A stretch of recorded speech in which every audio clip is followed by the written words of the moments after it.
So we're delighted to use the first opportunity in the 32nd Dáil to put forward a bill which is designed to tackle the excessive standard variable interest rates still being charged on up to 300,000 mortgage holders around the country. Since we put this issue firmly on the political agenda in the early part of last year, there has been some progress. A number of banks have reduced their standard variable interest rates, and other banks have introduced more attractive fixed rates. But in our view, the progress so far has not been sufficient, and we believe that the powers set out in our bill are necessary. This comes at a time when the cost of funds facing the banks has fallen dramatically. As we know, the ECB base rate is now zero.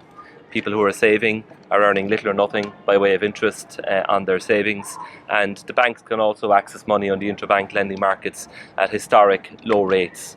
The net interest margins being earned by the banks are increasing all the while, and the main banks in Ireland are growing their level of profits very substantially. So there simply is no economic justification, in our view, for some of the standard variable rates that are still being charged.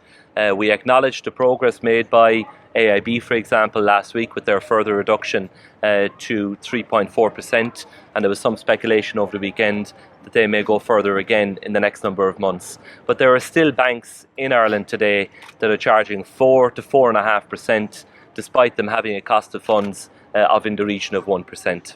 And the reality is that among the people who are most affected by these exorbitant rates are people who bought in the mid-2000s, people with very high mortgages, with high loan-to-value ratios, and indeed many of those in negative equity as well.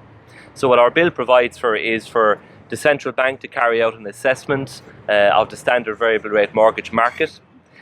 They will then have to reach a conclusion as to whether or not the rates being charged are reasonable and justifiable based on a set of factors set out in the legislation.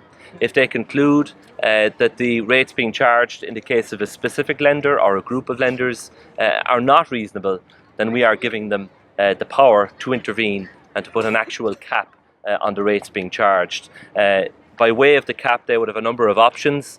The cap could be set at a level of interest above and beyond the cost of funds that the banks are paying.